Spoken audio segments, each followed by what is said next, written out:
invitation. Thank you very much. Assalamu alaikum. I apologize for speaking in English, but unfortunately I don't speak French, and I apologize. No problem. No problem. We are here after 75 years of terrible suffering in Palestine, all sides of the conflict. Unfortunately, this is going on for so long, and it doesn't end. And sadly, when we witness the news in the recent couple of days, it is heartbreaking to witness all what is taking place. But if we want to find a solution for the future, we have to study and we have to understand what is the root cause behind all of this. Otherwise, we would never reach a true solution. It is not the difference of religions which is causing this conflict. We had differences between Judaism and Islam for 1400 years, and still we lived in peace. Palestine is a beautiful example. Yes. Until approximately 100 years ago, Jewish people, a very small minority, lived amongst the vast majority of Muslims in a beautiful peace. Jews were protected, they were respected. And when and why was all of this destroyed? This was by the invention of Zionism. When this philosophy of Zionism first came into the land with the agenda of oppressing, taking rule over the indigenous population. We have to understand that the state of Israel does not represent all Jews, and certainly does not represent the Jewish religion. According to Jewish religion, all of this is criminal. All of this is forbidden. Basics of Jewish belief teaches that Jews are in a divinely decreed exile. We are even forbidden to create a sovereignty for ourselves. But especially when this is by killing, stealing, oppressing an entire people. This is not only criminal according to international law. This is a true violation of Judaism. And still, those people who choose not to follow Judaism misuse that very same religion to justify all those crimes forbidden in Judaism. Bravo! Shame. We have many Jewish people, masses of Jewish people in Palestine today. Many masses of Jewish people the world over who are embarrassed by all what is going on for these decades, who publicly oppose this occupation. Sadly, the voice is silenced. On purpose it is silenced. As the voice of Palestine is sadly silenced. Yes, it's way better today than it was for 20, 30 years ago. But still there's a long way to go.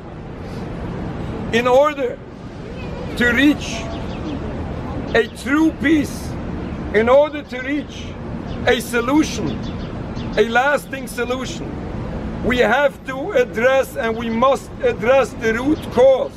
The root cause is this criminal occupation which is oppressing an entire people. We have to end this occupation in its entirety. We pray and hope to God that this ends with no more suffering. This can end in peace. Amen. If people will ask me my advice, the leaders of Israel should wake up tomorrow morning and step out of the Knesset and return the land back to indigenous population. I guarantee peace. Let me tell you this. There was a great holy rabbi, a Holocaust survivor. Afterwards he was the chief rabbi of Jerusalem, ended up in New York leading a massive Orthodox religious Jewish community worldwide in opposition to Zionism. And he said, after 1967, when people believed, that propaganda, that Jews are in danger, the Arabs hate us, and the Arabs want to drive us into the sea. And he said with his wisdom, and it was shocking to many people, If the Zionists truly are looking for peace, if they would be willing to give up their nationalism, there would be peace. The way he said is that the United Nations will be able to work out a nice peace. And many people didn't accept that theory. But since then, there was an end of South Africa, the apartheid in South Africa. We have to use the end of apartheid South Africa for an example to prove Rabbi Teitelbaum's point. We can have a peace. We have to use past history in Palestine for an example how Jews and Muslims can live in the future. We have to stop this occupation in its entirety, and we hope that all of us here in Canada, in Palestine and the world over, can once again, Muslims and Jews can live in peace as we did before, inshallah, God willing. Thank you very much. Free Palestine! Free, free Palestine! Free, free Palestine! Free, free Palestine! The cause of the problem is not the difference of religion between Jews and Muslims. We had differences of religion for a very long time, and this was not the cause for conflict. Jewish people happened to live in Palestine before 100 years ago in a beautiful peace. Small minority of Jewish people amongst a vast majority of Muslims. We were respected and we were protected. It was the invention of Zionism, this philosophy of building a sovereign homeland on the account of the indigenous population. At that time, the conflict began. And the tragedies began. Started with 1929, the famous Hebron massacre, which was a direct result of the antagonism, of the wild behavior of the young Zionists coming up from Europe. Now, we have to understand that the state of Israel, even though they call themselves Israel, they call themselves the Jewish state. In no way do they represent all Jews worldwide, or even the Jews in their country. Masses of Jewish people worldwide, including in Palestine, are not only embarrassed by all what is happening, they're not only opposed to these crimes being committed, but publicly opposed. I'm not condoning any actions. I'm addressing the root cause. The root cause is the occupation. I'm not condoning any violence, but I am saying that there was no other expectation to expect from this brutal occupation. We all, whoever really thinks and understands what's going on, would predict that something like this will have to happen. Not because we enjoy it, not because we choose it, not because we want this to happen. And let me say this, I am convinced that no one enjoys war. No one prefers conflict. No one wants to witness bloodshed.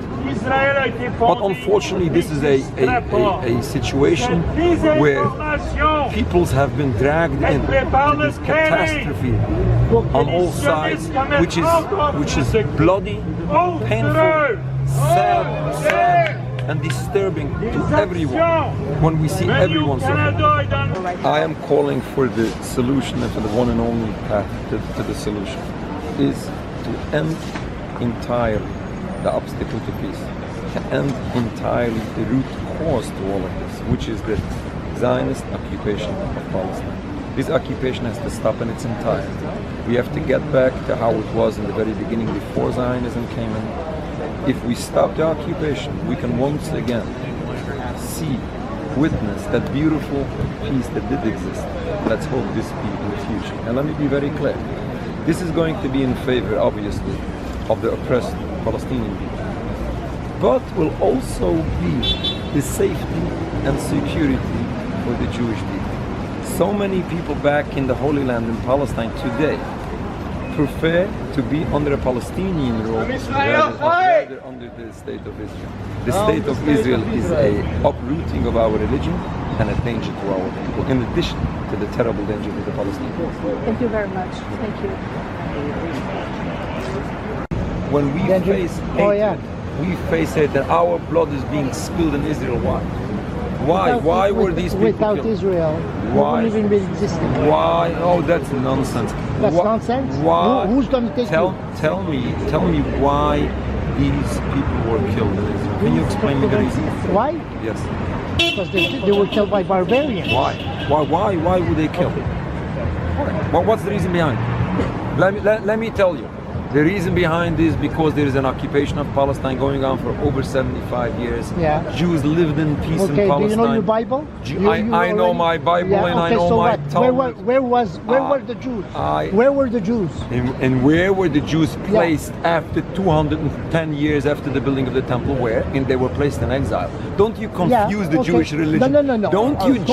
Don't you justify occupation with falsehood about the Jewish religion? According to Judaism, the existence of the state of Israel is totally You read the forbidden. Talmud every morning. I do. You do your prayer every morning. I do. And at night and everything. Let me tell you, this brutal occupation of Palestine has caused so much death and destructions to everyone involved, to Palestinians and Jews. We are facing, Jewish people are facing tragedies because of that state of Israel. Whoever raises an Israeli... There shouldn't be a state of Israel. Certainly they should. Oh, really? Certainly they shouldn't. Jewish people can live in peace as we lived before the invention of Zionism, before the 1920s, and we lived in peace. Guess what? We lived in peace. We lived and in then peace in Palestine. what happened in Europe? What happened in Europe? But what happened in Palestine? In Europe was terrible, Palestine was beautiful. Palestine was nice, and we have to appreciate that. Never mind. You're completely, I am completely and you, if you are supporting the state of Israel, if you raise the Israeli flag, then you endanger yourself, me, and all Jews. Without the state of Israel, we wouldn't be existing. If it wouldn't be the state of Israel, we wouldn't have that additional hate. Anybody. If it wouldn't have been for the occupation of Palestine, we would. I listen to you. I listen to you. Anybody, like what's happening now, they don't want the state of Israel. They want all the Jews to kill all the Jews. That's your opinion. That's your opinion. That's your opinion, built on your assumption. You're entitled to your opinion. I disagree. There's a difference between me and you. I know many more political leaders in the Arab world, and I spoke to many more religious leaders in the Arab world than you did. I know them personally. This is nonsense to say that Palestinian people hate Jews just because they're Jews. This is nonsense. I'm not saying all the Palestinians hate Jews. What I'm saying is what's occupying now the government of the Hamas and the Hezbollah. Can you? I have a question. I have a question. Did you see videos of see what they did to the babies? Very sad. Did you see the babies? Yes, very sad. How can a human being take a life like this? A baby. I have a question. Baby. I have a question to you. I have a question to you. What caused the Hamas movement to be created? How come that Hamas was not found, 1400 years ago when Islam came about? Why? Why is this a new thing? Tell me. Give me an answer. If you don't have the answer, I do. Oh, you do. Something was going on that caused the Hamas to come about. And that's a problem. That's a problem for Jewish people as well. And if you're Jewish, you should be concerned. You should be concerned for that terrible hate directed towards you because of the occupation of Palestine. I believe in Mashiach. I believe in Judaism. How the Mashiach is going to come? Mashiach is going to come when Jewish people would act as they're supposed to. And we have to repent if we do anything wrong. We have to repent. If we oppress other people, that's not a help for Mashiach to come. We oppress people. Certainly we do. You may say that it pays to do it. You have to be reasonable. You have to admit that you are oppressing people. You can say it pays to do it. You can say we have to do it. There's no other choice. You can say all those excuses. Don't you say that Israel does not oppress us. Israel does oppress other people, and you can say any excuse to it. And then we have to sit down and judge whether the excuse is acceptable or it isn't. What you have to, if you don't admit facts, there will be. Certainly there will be. Certainly there will be. Thank you so much.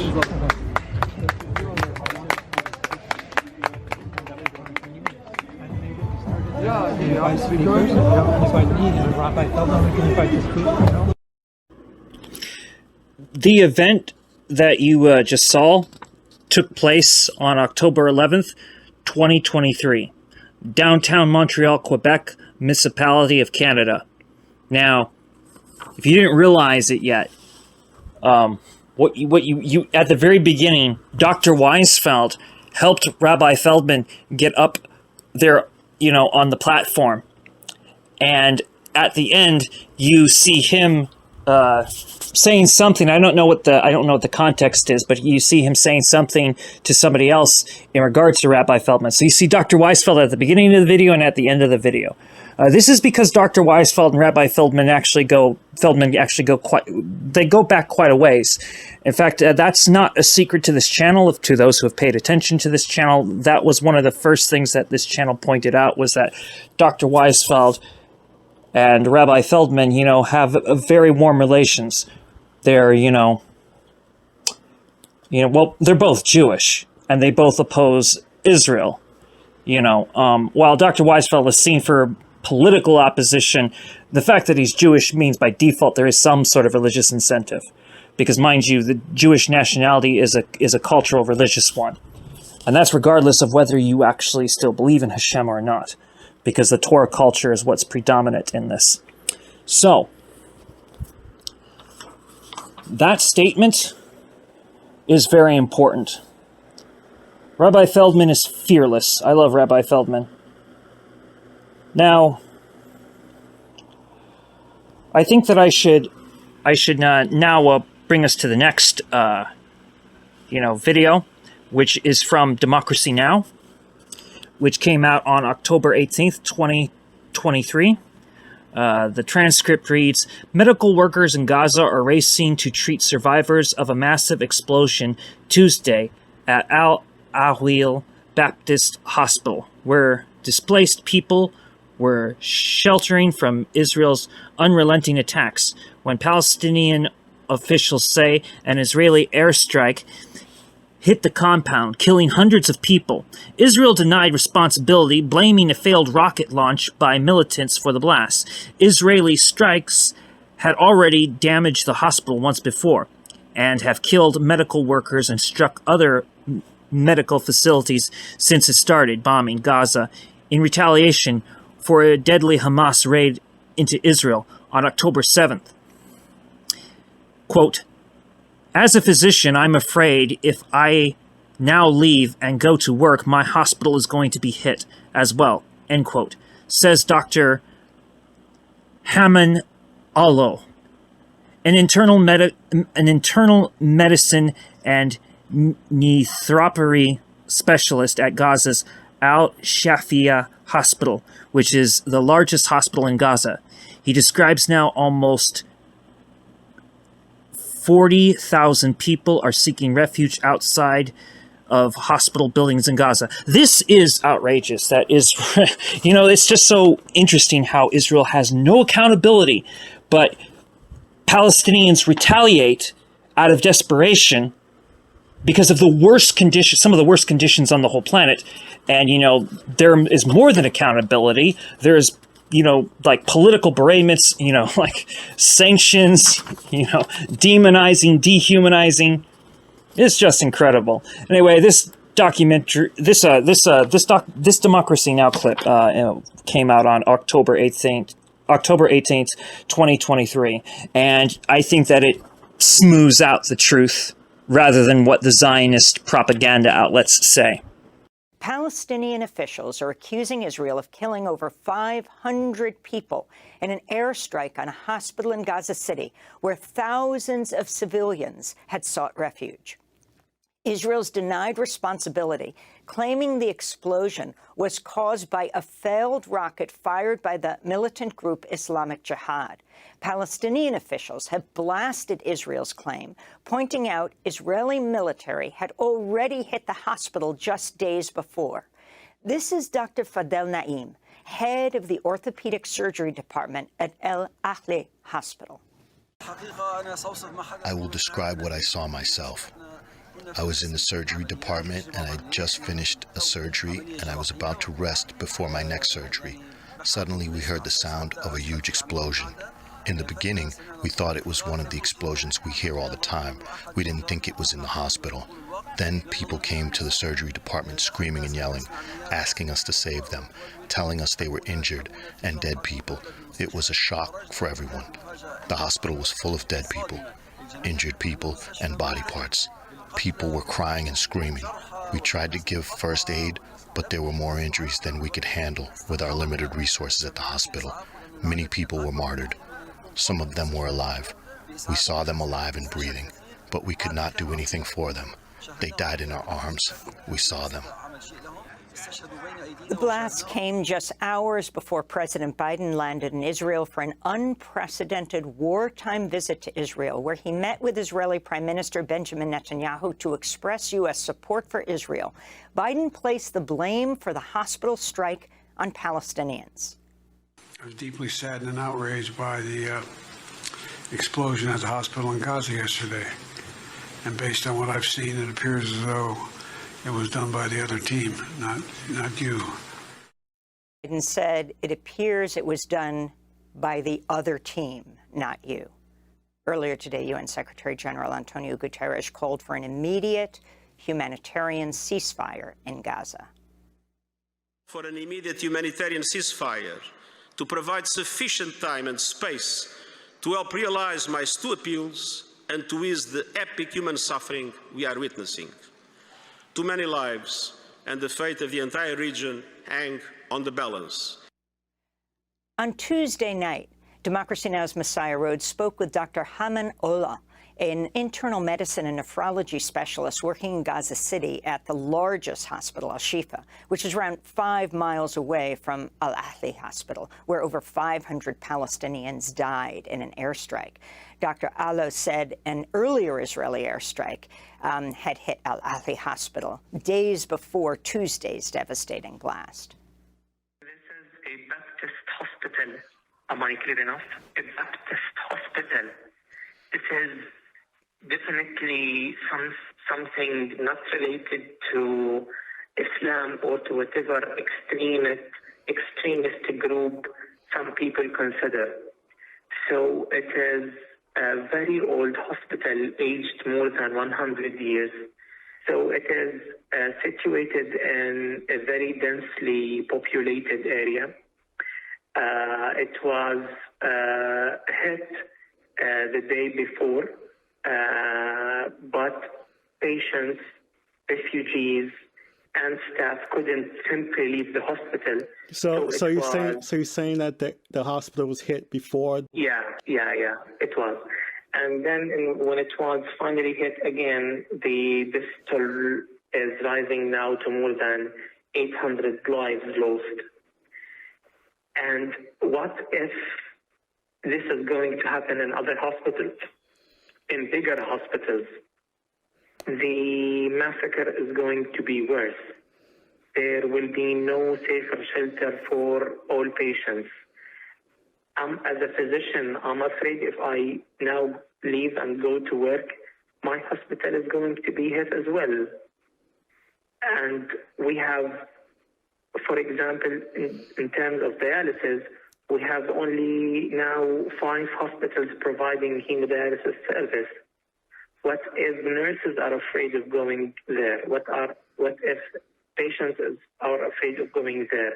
What if injured patients, war injured with war-related injuries, do not go there? This means not slow. This is even fast death, very rapid death. Dr. Hamam Alo went on to describe how tens of thousands of civilians have sought refuge at the hospitals in Gaza.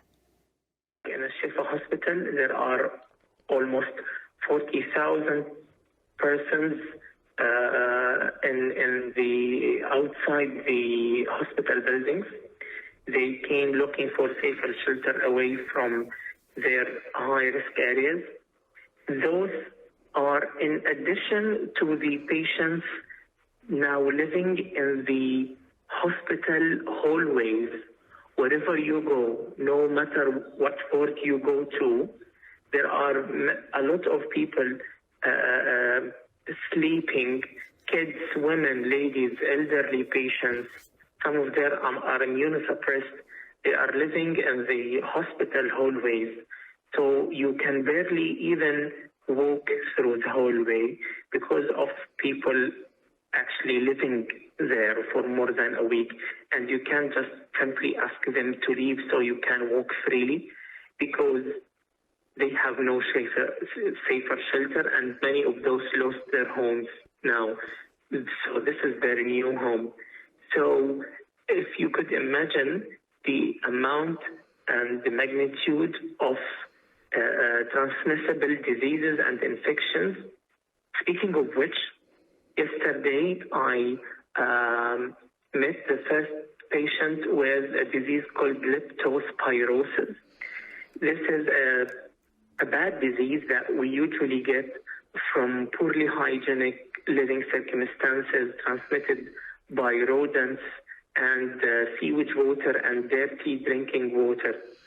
So this disease affects badly our kidneys and liver. The patient is in a state of acute renal failure, acute kidney injury. His whole life is threatened, and this is because he was in an UNRWA school as a shelter, but those schools are now very busy with very unlivable living circumstances, but he had to be there with his family looking for a safer shelter away from his threatened house. That was Dr. Hammam Allo, an internal medicine and nephrology specialist working in Gaza City at Al-Shifa Hospital, Gaza's largest.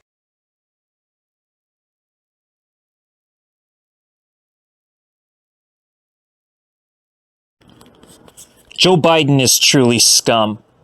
His whole campaign was Trump is a bad guy.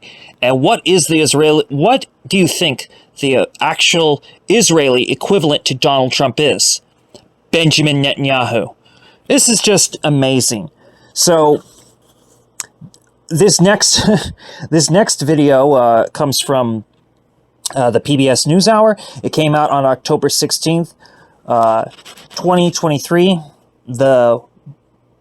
The gripe I particularly would have, just me, I don't know how others would take this in, but as much as I like the Muslim speaker in this video, in his presentation of the truth, he gives grace to Joe Biden for condemning the murder of this Palestinian child. So there's a 6-year-old. So this is going to feature the topic of a 6-year-old Palestinian American who was killed in hate crime. Whatever lip service Joe Biden gives is an insult to injury, and I think that it will come that we're going to see that there are no Palestinian Americans, no Jewish Americans, no. America is a lie. America is a lie. Today, America is Rome, and Amalek is the state of Israel. I try not to push too much of the theological view, but, you can politicize the theological view if it is the actual theological view. And I am speaking from the actual theological view. Aside from the fact that before Amalek is even born, Amalek is mentioned in the Torah, which implies that it's an actual constant evil.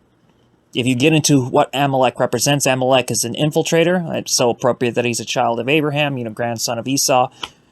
And of course, it would be a grandson of Esau.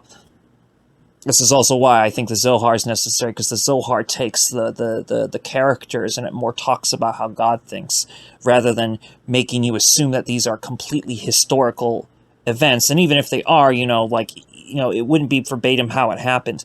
But that's because that was never the point of the Torah. The Torah is a holy, sacred text. And, it's a society builder. And that's why people have tried to stamp out Jewish people. That is why the state of Israel tries to stamp out Jewish people. Anyway, I'm ranting. I don't mean to rant. These events are enraging that this is happening. It is unfortunate that there have been hostages that have been taken, but you cannot act like this wasn't coming. I'm not trying to say the chickens are came home to roost, but no, I am saying that the chickens came home to roost. Look, okay. Anyway, this is from the PBS NewsHour. It's October 16th, 2023 when this came out. The brutal murder of a 6-year-old Palestinian-American boy named Wadea Al-Fayoum on Saturday has left a community grieving and fearful about growing anti-Islamic sentiment during the Israel-Hamas war. His father spoke shortly before his son's funeral today. I am here because I am the kid's father, not because I'm political or religious or anything. I am the father of a child whose rights were violated. I hope this wakes us all up. I'm joined by Edward Ahmed Mitchell. He's a civil rights attorney and National Deputy Executive Director of the Council on American Islamic Relations. Edward, welcome. So Wadea was buried today. He just turned 6 years old a few weeks ago. Tell us about this boy. Tell us about his family. What should we know? This young boy was like any other young boy. He loved sports, he loved drawing, he loved his family. He was a young man with a promising future that was stolen from him in an act of anti-Palestinian and anti-Muslim hate. I wish I could say that our organization was surprised by this, but we're not. We've seen a week of horrific anti-Muslim, anti-Palestinian rhetoric, and it has culminated in the loss of this young boy's life. Tell me about his community. They live about 40 miles outside of Chicago in Plainfield. What are you hearing from folks there? I think everyone is shocked and stunned. Obviously, they've been horrified to see the violence happening overseas, impacting Israelis and Palestinians and others. But for it to come home and impact them directly was not something they expected. So I think everyone's rallying around the family, trying to support them, and also sending a message that this is the danger of anti-Muslim and anti-Palestinian hysteria, and we cannot let this happen again. No one else should have to go through what this young boy's family is going through right now. As it's been reported, Edward, this little boy was stabbed 26 times. His mother, 12 times. She survived. We should say she's in hospital recovering. The sheriff's office there said that the man charged was their landlord, 71-year-old man named Joseph Zuba, and targeted them because they are Muslim. The Justice Department says it's now opening a federal hate crimes investigation. What's your reaction to that? Is that welcome news? The FBI is doing the right thing. This absolutely does appear to be a hate crime. The landlord, interestingly enough, was previously friendly to the family, even helped build a treehouse for the boy. But then, over the past week, he became furious over what he was seeing in the news. He went to the apartment, started an argument with the mother, said that Muslims needed to die, tried to kill her, and when she managed to get away, he killed her son instead. This is clearly a hate crime, and the FBI should act accordingly. You know, we've seen statements now from President and First Lady Biden, from Vice President Harris, Second Gentleman Inhofe, condemning the attack, saying hate has no place in America. We've also seen a number of statements, largely from Republicans, including a candidate for president, Ron DeSantis, saying the U.S. should be rejecting all Palestinian refugees at this time. What kind of impact do those statements have on the general public? Look, I would say the American Muslim community has been extremely disappointed with the statements we've heard, not only from people on the political right, but also the political left. There has been a week of anti-Muslim and anti-Palestinian rhetoric. Almost feels like we're back to the years after 9/11. We've seen just the complete ignoring of Palestinian suffering. We've seen hysteria whipped out about the supposed threat of Muslims and Palestinians in our country, and that has consequences. So I'm happy to see President Biden and others condemning this sort of violence and sort of hate. But they need to speak up for all human life, all Palestinian lives, and say that this is always unacceptable. And we should not have to welcome refugees from Gaza. We should be protecting the people of Gaza so they can stay there in their homes and not be forced out of their homes due to the Israeli government's bombing campaign. But to the extent some refugees do come here, certainly they should be welcomed.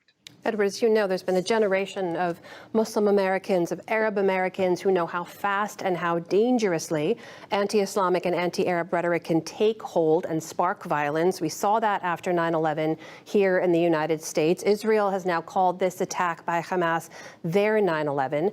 Have you seen anything else that leads you to believe there could be more attacks of this kind that killed this little 6-year-old boy? If the anti-Palestinian and anti-Muslim rhetoric and hysteria that we saw over the past week continues for weeks to come, I'm concerned about what would happen. But I do want to emphasize one thing. The American Muslim community is not going back to the years of the post-9/11 America. We were subject to discrimination and bigotry. Islamophobia was out of control. We're not going back to that. We are a strong community, a competent community, and no one is going to bully us into being silent about the suffering of the Palestinian people, or bully us into not going to our mosques or not praying or living our lives. We are going to carry on, God willing. We would just encourage our neighbors to speak up for the safety of all people, and we encourage our political leaders especially to do that. In the 30 seconds or so we have left, for folks out there who are fearful as a result of this attack, what's your message to them? Be safe, be vigilant, be cautious, but carry on. be an activist, be a worshiper of God, do what you would normally do, but just be careful. And we should be doing that all the time, given all the threats that exist here and around the world. But we cannot let anti-Palestinian or anti-Muslim extremism scare us away from doing what is right and living our lives. That is Edward Ahmed Mitchell, National Deputy Executive Director of the Council on American Islamic Relations. Edward, thank you so much for your time. Thank you.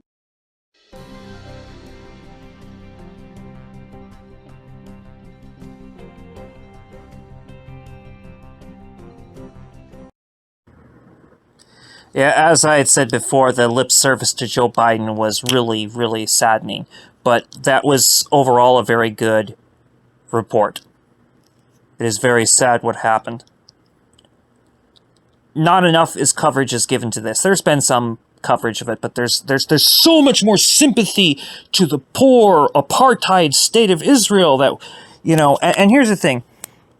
The context to those of you who want to know, where it says, I will bless those that bless Israel, and I will curse those that curse Israel. Israel as in the entire Jewish people. Therefore, if you support the apartheid state of not really Israel, that was made in 1948, if you support the Zionist state, you're actually cursing the Jewish people. So, for those of you who believe in God, God is going to curse you for supporting the state of Israel. For those of us who are Jewish, the majority of us have turned against Israel because we are Jewish. Israel continues to mask off and show that it is not a Jewish country. In fact, the concept of a Jewish state is absurd, and for a Jewish country to exist, I mean, the very notion of that is absurd, because the Kingdom of Israel wasn't really a Jewish country. It was a sovereign entity where the Jewish people had been the custodians of the Holy Land, which remains the Holy Land no matter who is the custodian. And it's the Holy Land according to Judaism and Christianity, by the way. Islam does see Jerusalem as a holy city, but Islam has a different take, and you got to keep that in mind. While I would say, yes, not just me, but many people would say that is the pan-Abrahamic land, particularly it is the Holy Land from the point of view of Judaism and Christianity. Islam sees it slightly different, although Jerusalem is holy from the point of view of Islam. I do think, I mean, there's so much nuance I could get into with this. Now, this has been featured on this channel before, but it is probably more relevant now than before, because one of the things that keeps getting forgotten is that there are Jewish Palestinians. Several people in Nablus consider Dr. Weisfeld to be a Jewish Palestinian. I sort of do. Yes, he should learn more Arabic, but, he doesn't do bad with Arabic. Anyway, I mean, he's picked up it quite well. In Meir Sharim, they speak everyone speaks Yiddish, and some people speak Yiddish and Arabic. But the reason why I'm mentioning that is because we're going to bring this back to Meir Sharim, the Jewish Palestinians. This first video took place on December 21st, 2022. That's December 21st, 2022. And what you're going to see here is you're going to see the violent, sadistic Israeli troops come in and take, these stormtroopers come in and take the Palestinian flag away from the residents of Meir Sharim. Meir Sharim predates the state of Israel. The Jewish Palestinians predate the state of Israel, because that's the historic truth about Palestine is it's actually been it's the real cradle of the refugee, not the United States of America. But anyway, I'm ranting again. December 21st, 2022, that's when this event takes place.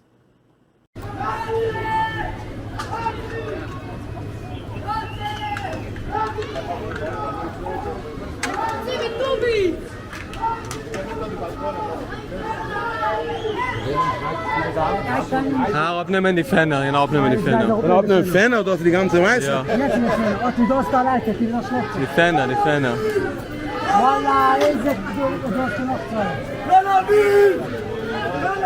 Die Fenner, die Fenner, die Fenner.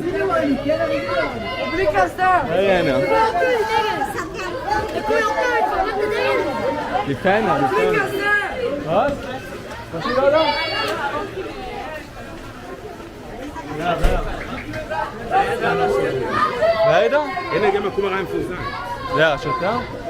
Nej, jag är grändå bakal. Men det tar sig till mig.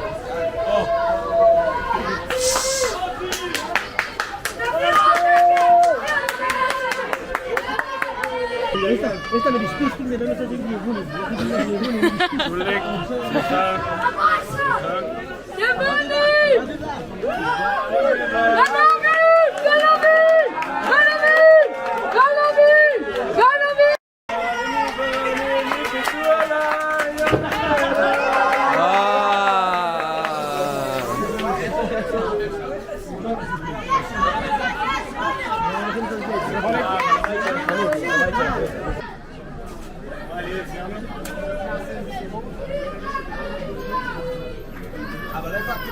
למה אתם לא יהודים?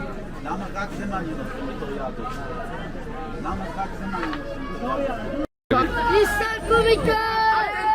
All the Palestinian terrorists.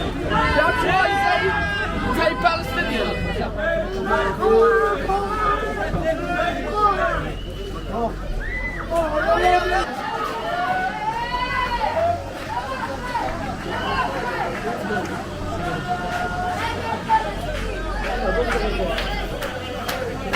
נגד מאה שערים, נגד מאה שערים. נגד מאה שערים, נגד מאה שערים.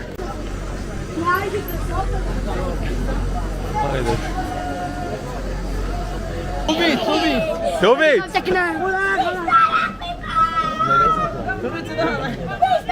היה בגימורי.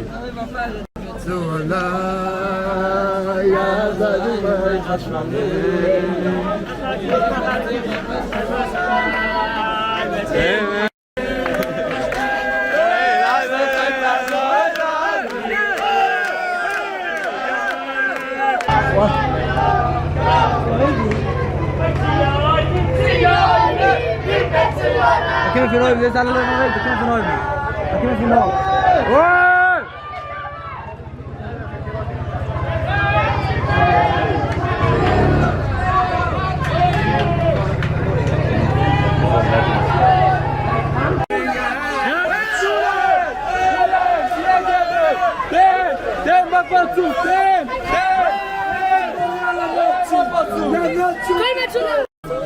ראית מה הוא עשה פה לפני זה לילד? הוא כן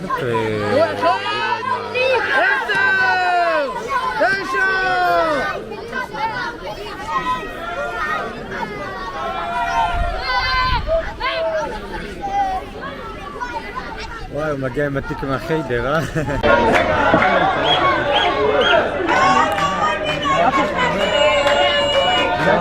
היטלר! היטלר! היטלר!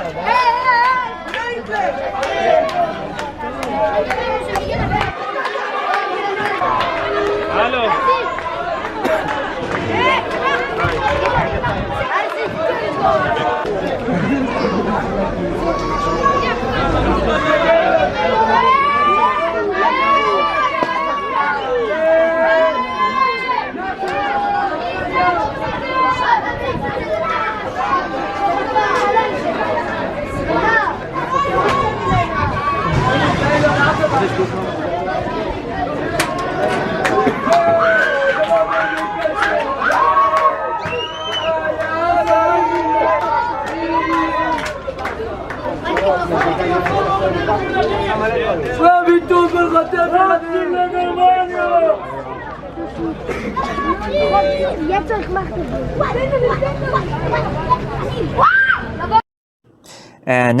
And now that we've gone over that, we will go to this other video, which took place on Sunday, July 9th, 2023.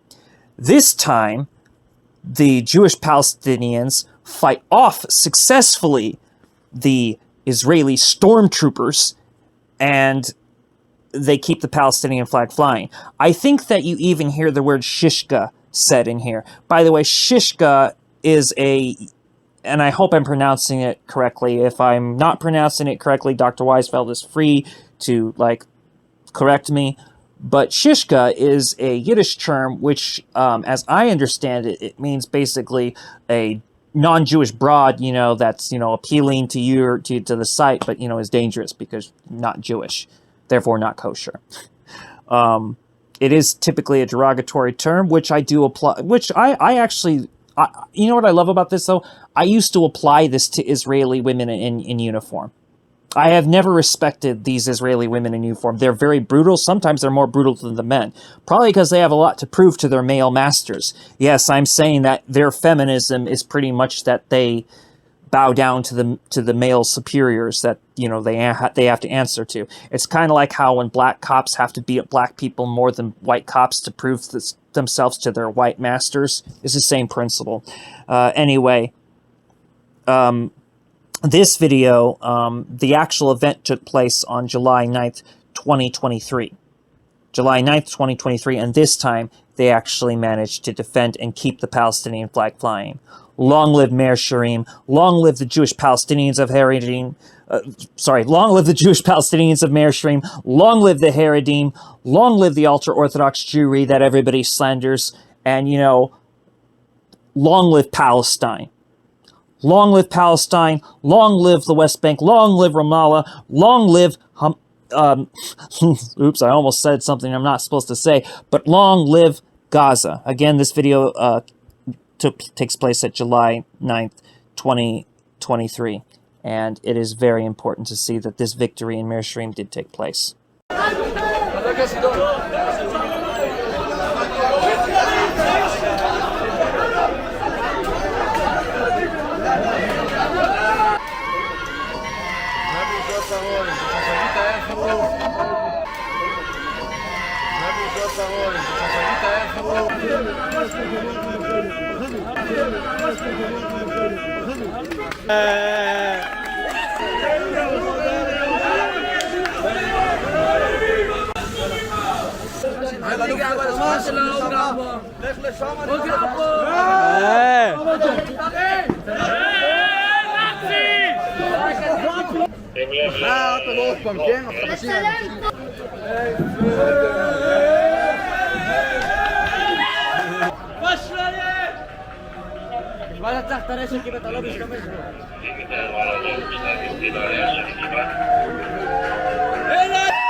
Er ist nicht. Wie dein Kappel. Wie dein Kappel. Er will es sagen.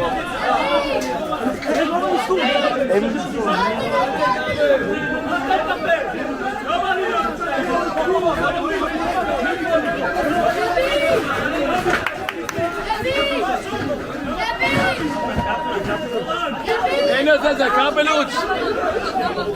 Ja, dort ist der Kappel. Da kannst du doch.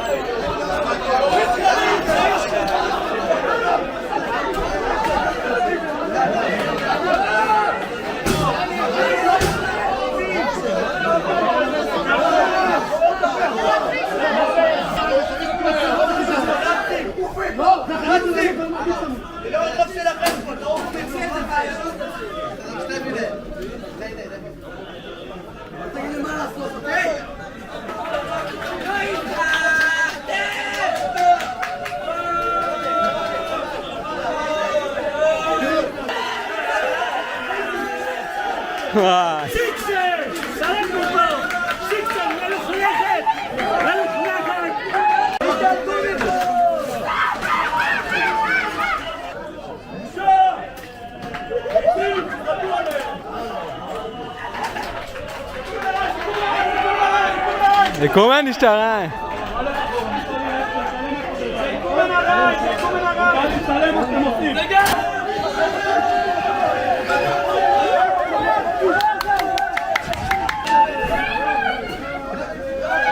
וואו! תראה? איפה המזרחניק?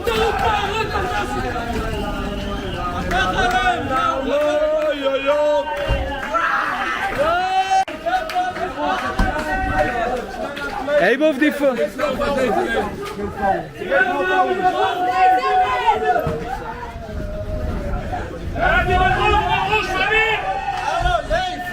Stay, John Schmidt.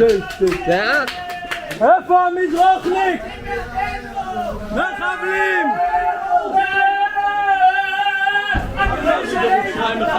בסדר.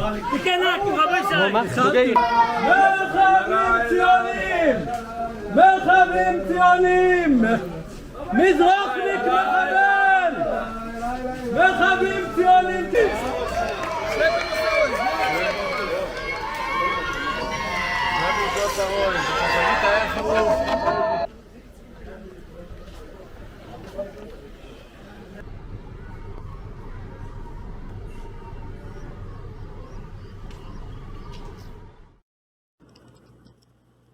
In order to defeat Zionism, one has to take a whole look at the entire picture of Zionism. Christian Zionism controls Jewish Zionism, not the other way around. I don't doubt that there is a such thing as Jewish supremacism, or more like, I don't doubt that there can be a such notion as Jewish supremacism. The problem is, Dr. Weisfeld is correct when he points out that that's actually anti-Semitic to refer to Zionism as Jewish supremacism, because Zionism is foreign to the Jewish body. All right, so, for instance, I mean, aside from the fact that I've said this before, but there is a difference between jihad and jihadism. Jihad being more representative, I would say, of Islam than jihadism, because jihad means two things. It means personal struggle, like of the ego, but it also means revolution. Jihadism is kind of an aberration, but it still does stem as a more fringe, inappropriate tendency that is not correct to Islam, whether Sunni or Shia. But it still comes from Islam. Same thing with Hindu nationalism. Now, Hindus are very interesting because Hindus are like Jewish people. Hindu people are like Jewish people in the sense that the Hindus are not a race or ethnicity. The Hindus are a cultural, religious people, hence a nation, just like the Jewish people are a cultural, religious people. So Hindus and Jewry alike are both the same kind of nation. We can also get into the Sikhs. The Sikhs are this way too. But I would say Hindu nationalism is an aberration in Hinduism, but it still stems from Hinduism. Again, there could be a concept of Jewish supremacism, but Zionism would not be Jewish supremacism. And here's why. Zionism is a crusade. Christian Zionism, which originally was known as Restorationism, predates Jewish Zionism. Theodor Herzl, the first official self-proclaimed Zionist, did get backing from the Restorationists, otherwise known as the Christian Zionists. Another factor here is that anti-Semitism is both Judeophobia and Islamophobia. Now, there is a such thing as Christophobia, but Christophobia only applies in certain contexts. Let me explain. Christophobia applies to Eastern Orthodox Christians and Oriental Orthodox Christians. Christophobia applies to Byzantine Catholics, Chaldeans, Assyrians, members of the Black Church. It does not apply to the Roman Catholics except in certain contexts. In the United States of America, Christophobia applies to Roman Catholics in the United States of America, not in Quebec. If anybody wants to know the difference between Quebec Solidaire versus Quebec separatism, I would actually say the real expert on that is going to be Dr. Abram Weisfeld. He probably would be the better one to explain the actual civil society and even the proletarian culture of Quebec, as opposed to what most people know of Quebec, which is in fact mostly rich bourgeois Roman Catholics. So it's not that Christophobia does not apply to Roman Catholics, it's that it only applies to Roman Catholics in a certain context. Here in the United States, it definitely applies. And that's something Protestants don't want to hear. Protestants are stupid people who open up their Christian Bible and they say, oh, Old Testament looks like the Jewish Bible Tanakh, and therefore New Testament, therefore the Catholics don't know what they're talking about, even though the very concept of Mother Mary and the apostles as co-equal not really co-equal, but just under Christ, in a hierarchy. That comes from the book of Revelation. And there's also a reference to James and John being on the two sides of Jesus in the end of days or in the next world or whatever. If you get into the Christian texts, it is properly reflected by Orthodoxy and Catholicism. It is the Protestants, and especially the Mormons, even more so, who don't represent that Christianity, but what they represent is Western Christianity, an excuse to invade, an excuse for colonization, an excuse for anti-Semitism, both Judophobic and Islamophobic. When the Crusaders came into the Jerusalem, they killed so many Muslims, so many Jewry, and they even killed Christians. But they weren't Catholic. They were all Orthodox. They were all Oriental Orthodox and Eastern Orthodox. Those are facts. And I think that this is very important because confronting Christian Zionism is a necessity if one is to confront Jewish Zionism. Jewish Zionism is anti-Jewish. That means not Jewish. If you are from Jewish stock, but you work against the Jewish people and the stances of Jewry, then you cannot claim that your position is Jewish. This would be no different than a Hindu trying to destroy Hindu culture and Hindu religion, but if you go against that guy that was born a Hindu, then you're anti-Hindu. No, that doesn't make any sense, actually. There's some weird notion where and that's because you can prove that India is not a nation, for instance. It's a country with ethnicities and religions in it. Different ethnicities, different religions, all in India. It's a country. Hindu is a cultural religion. These things are actually a lot easier to prove for some reason than to prove that the Jewish people are not a racial or ethnic category. Even though this can be proven too, it's just we're not allowed to say it on regular television because that can destroy Zionism. Zionism basically bases itself on the Christian Jewish Zionism bases itself on the Christian Zionist belief of a Jewish race. This next video is from Max Blumenthal from his channel. Max Blumenthal put out this video on July 26th. Max Blumenthal put this video out on his channel on July 26, 2007. The video was titled "Rapture Ready: The Christians United for Israel Tour," and by the way, the rapture is not in the Christian Bible. I just happen to be an actual legit interfaith cleric, and let me tell you, as I've studied Islam, Christianity, Judaism, Sikhism, Buddhism, Jainism, Hinduism, and several other religions, one thing I will tell you is that in the Christian Bible, nowhere is there a reference to the rapture. And if we are to deconstruct Zionism, we need to confront Western Christianity. You cannot ignore Western Christianity. You cannot ignore the post-Christian neuroses of the deistic countries that stem from Britain, such as America and Israel, Canada, Australia, New Zealand. You have to confront this stuff. So remember, this came out on July 26, 2007. If you want to see it independently, it's on Max Blumenthal's channel, and the video is called "Rapture Ready: The Christians United for Israel Tour." So we're here with Representative Tom DeLay, the one and only former representative, yeah. The Hammer. Can I call you the Hammer? Sure. So what brings you to Christians United for Israel? Well, I was in on the ground floor. I worked with John and Diana Hagee for many years on many different projects. And how much of an inspiration is the Second Coming in your support for Israel? Obviously, it's what I live for. Really? And I hope it comes tomorrow. Really? Really? Absolutely. Wow. And obviously, we have to be connected to Israel in order to enjoy the second coming of Christ.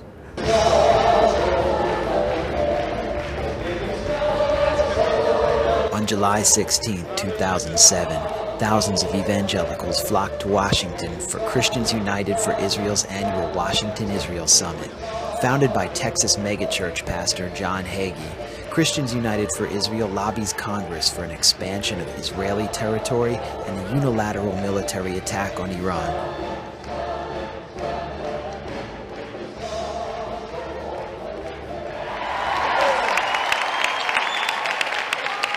Here are some of my reasons Christians United for Israel support the Jewish people and the state of Israel today, tomorrow, and forever until Messiah comes. Our support of Israel has nothing to do with end times prophecy. It has absolutely nothing to do with eschatology. You're not concerned about their eschatology, their belief in end times theology? All religions have eschatology. The question is whether somebody believes that they can move the clock of eschatology forward by themselves. The only one who says that is Mahmoud Ahmadinejad, the president of Iran. The denials by Pastor Hagee and his minions of an ulterior end times agenda were directly contradicted by members of their own organization. Basically, I believe that you have to embrace Israel as part of the second coming. But when the Battle of Armageddon is over and they come out of hiding and they see him and he tells them who he is, they say, who is this? The Jews will accept Christ. The Jews accept Christ as a nation then, and they are restored. The Jews are God's chosen people, but they have to be witnessed to just like anybody else. Yeah. There's only one way to heaven, and that says in John 14:6. What's going to happen to the non-believer? Well, I think it's pretty clear they're not going to be in heaven, so the other place is not too pleasant. And you're Jewish as well? Yeah, that's right. Blumenthal, yes. Yeah. And do you believe in the Lord Jesus Christ? Well, I'm Jewish. So are you going to pray for me afterwards? You certainly will. Actually, we've been praying for the whole Jewish race for a long time. Really? Yes. You've been praying for the whole Jewish race? We're praying that y'all see the Messiah, because we believe that Jesus is the Messiah, and you guys haven't really come to that recognition yet, but we believe that you will. That's the Battle of Armageddon. It's the believers against the non-believers. It's Christians against the anti-Christians. Are you looking forward to Armageddon? I'm definitely am. So you're looking forward to Armageddon? I'm looking forward to Armageddon and looking forward to the cleansing of the earth. Are you guys looking forward to the rapture? Amen. Amen. I got a bag packed. Can I get your car when it happens? You can have everything I own when it happens. That'll be the last of your worries. When we disappear, you better start to worry. Because if you haven't seen the Left Behind series, it's scary. Really? Yes. The one with Kirk Cameron, right, from Growing Pains? I don't even remember. Throughout the conference, we were hounded by public relations agents seeking to prevent us from asking participants about the end times. I'm just trying to clarify what you're saying. We should not ask questions about the end times. Have you ever had? No, you can ask that, just not right now. They're here to display their support for Israel. They're not here to talk about conversion or proselytizing or eschatology or any of the other stuff. Make sure that message is clear. Do you think these are good allies for Israel? Definitely. Why? These people really care about bringing peace to the Middle East. Who is the Antichrist? One of the things is that he will be charismatic, but he will also be a man of peace, and so he will be one who has promoted peace for many years. But there's going to be a peace treaty, but that's a false peace. And eventually, then when the Lord comes back, that'll take care of it.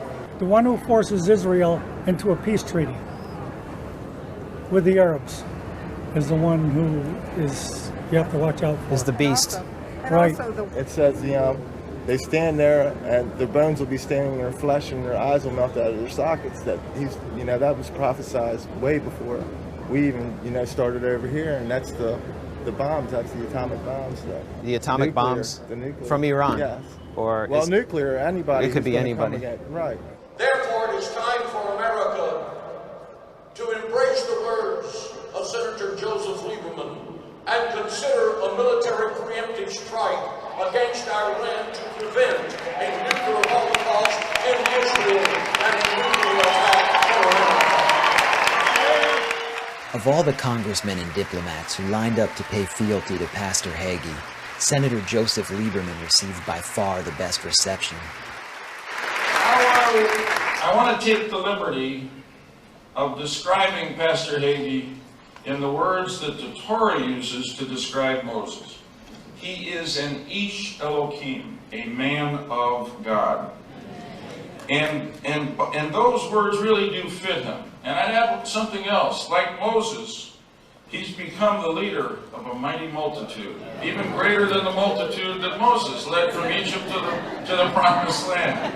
My dear friend, former colleague, always going to be my colleague, always going to be a worker for what is good in our society, Senator Rick Santorum. Great to be with you again. But another reason why we support Israel, we have a common enemy, Who's the that? Muslim. The Quran is a false. It's absolutely not the word of God. I was a member of a mainline church, and I'm no different than a Muslim. So we're fighting what is behind the Muslim people, which is Satan. Because Satan is the one who's actually trying to destroy the Jewish race. Because that way he would destroy God's plan. And what will happen is Israel and the Western world, in order to save our type of civilization, have got to fight the Muslim. And if we don't take out Iran one way or another,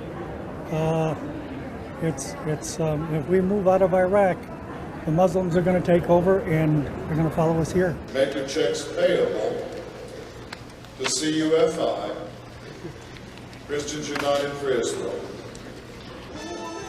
In 2001, Pastor Hagee earned over $1.2 million. His salary, which was approved by himself and members of his own family, is among the highest of any television evangelist. Pastor Hagee lives in a 5,275 square foot Greek Revival mansion and on a $2.1 million, 8,000-acre ranch. During the brief session in which Pastor Hagee made himself available to the media, I asked him about passages in his book, Jerusalem Countdown, in which he seemed to blame Jews for their own persecution. On page 92 of Jerusalem Countdown, you write, "It was the disobedience and rebellion of the Jews, God's chosen people, to their covenantal responsibility to serve the one and only true God, Jehovah, that gave rise to the opposition and persecution that they experienced beginning in Canaan and continuing to this very day." Can you explain your support for Israel and the Jewish people in the context of that quote? Yes, that's out of the book of Deuteronomy. Have you ever read it? Yes, I have. I read the Bible. Well, it's just as true as when Moses read it as it is right now. And I just wanted to clarify, if by quoting Deuteronomy or by using this quote, you are blaming the persecution of the Jewish people on the Jewish people for their rejection of Christ. I'm not blaming that. That is an absolute stretch. I never wrote that in the book. I'm quoting a historical fact. One question. Excuse me, do all of you have press credentials? Yes, We're with the them. media. Pastor Hagee didn't like the cut of my jib. Immediately after the press conference, our removal was ordered. I'm just asking you to leave, priceless. Absolutely priceless. Good stuff. We get kicked out of everywhere. We have security here. We want you What did we do? The rapture did not arrive in time to prevent a team of off-duty DC cops from ushering us off the premises. Can we get an explanation? We haven't done anything. Well, it's the conference. Can we get just a quick explanation, please? I don't have that answer, sir. They just told us that you need to leave the place. We have all this in here, and this is part of our conference.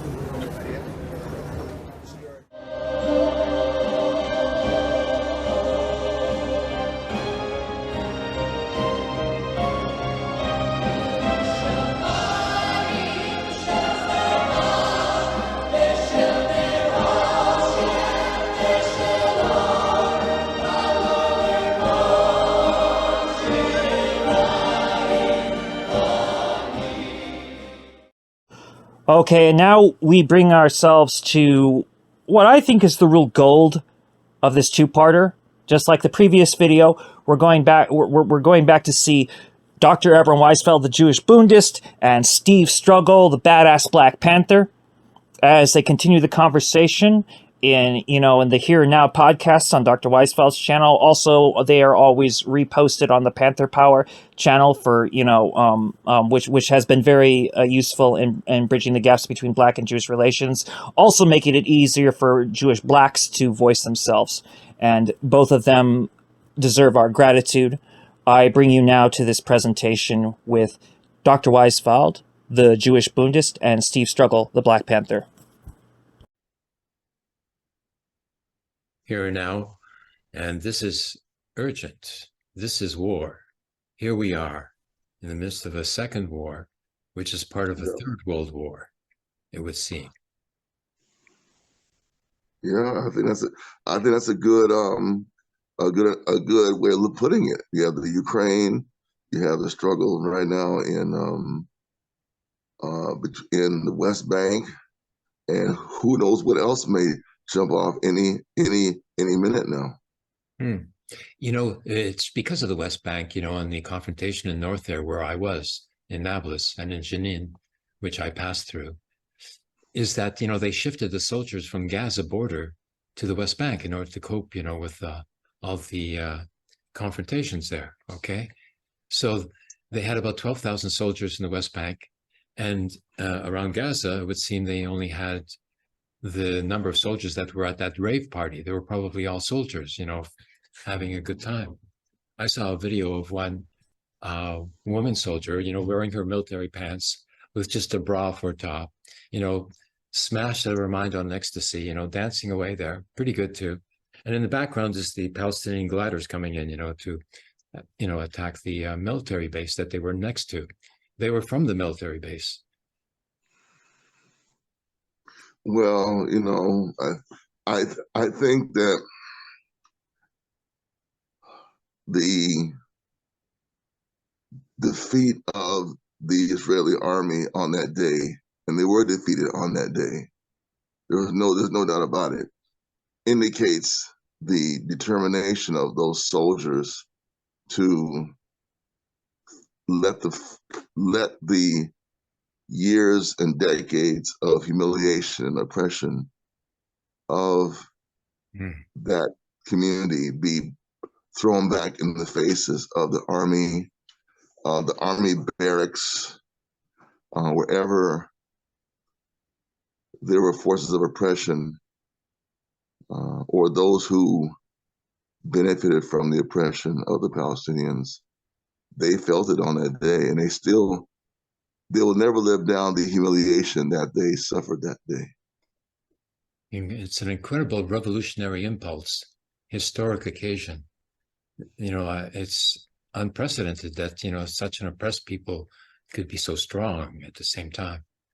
Yes, I would add, yes. I would add that, the failure of the Israel state and the Israeli mentality is the psychological neurosis and endemic neurosis complex, like in the sense of Alfred Adler, of, infallibility, that they are the strongest, because they are the best, and that they are superior because they are the strongest, this sort of, psychological loop that they have going there, and their macho and matcha, like a mentality of a Spartan state. And they assume that, that the enemy that they declared, self-declared enemy, would respect that and understand that they are subjugated and that they could not possibly revolt, that they thought that they had instilled a psychological effect of defeatism amongst the Palestinians, which is what their intention is, from what I experienced in the West Bank. So they failed. They thought that they had succeeded on all fronts and that they were, impenetrable and infallible and immune to any sort of, international law, because they were sovereign. This concept of sovereignty is, like incredibly fascist.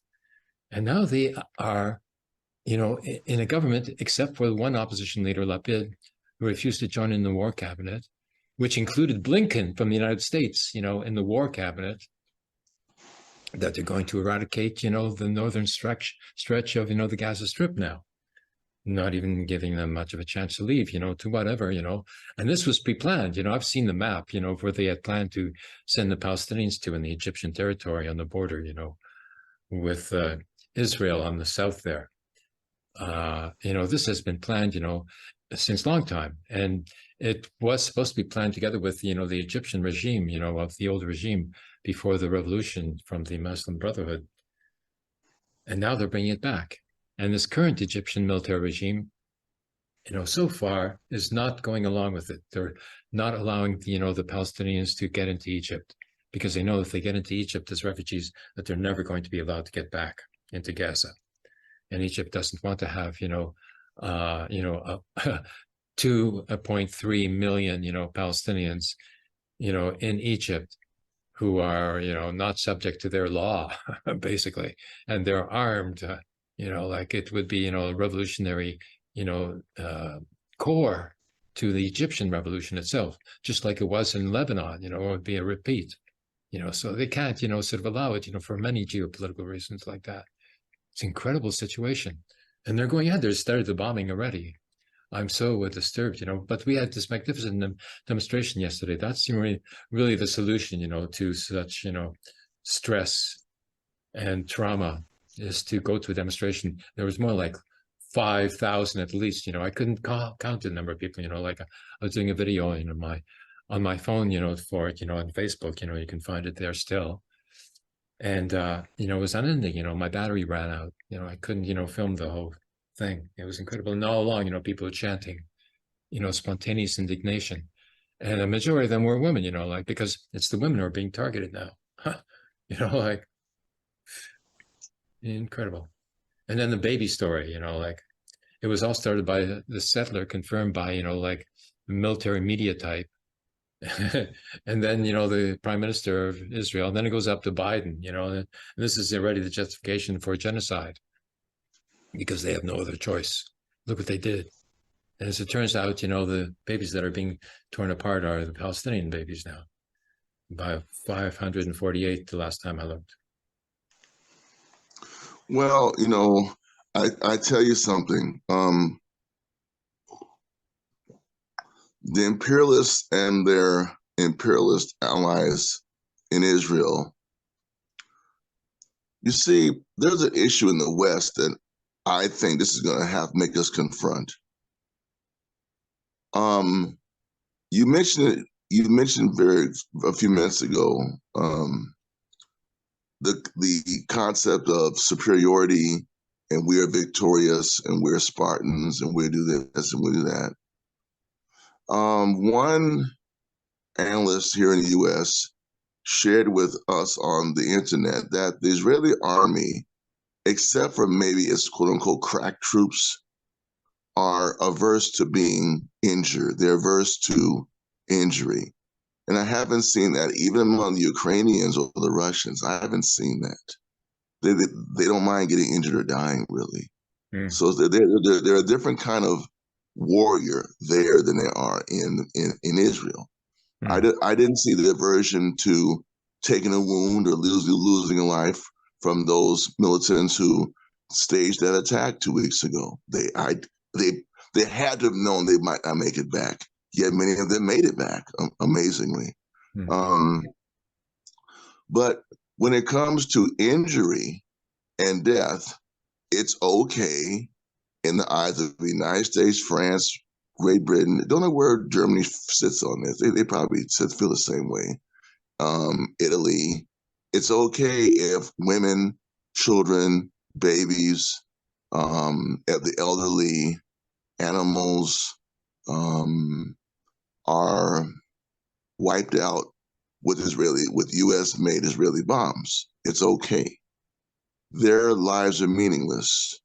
Whereas every report, be it based on facts or based on lies, that an Israeli is even wounded in any kind of as part of the struggle against Zionism. Any injury is perceived as a grave injustice, and that to me that goes back to the whole, at least in my lifetime, the ideal that the oppressor's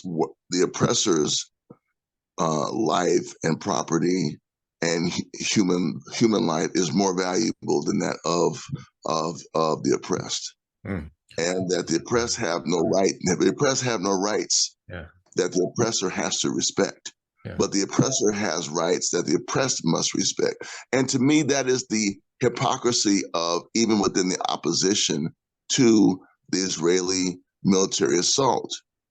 If we get hung up on, oh, I don't like Hamas, oh, I don't like how they have prisoners, you can't get hung up on that. That's the wrong way, in my view, to look at it right now. Whatever contradictions you have with Hamas or with the military strategy, the whole situation wouldn't exist if Israel didn't exist.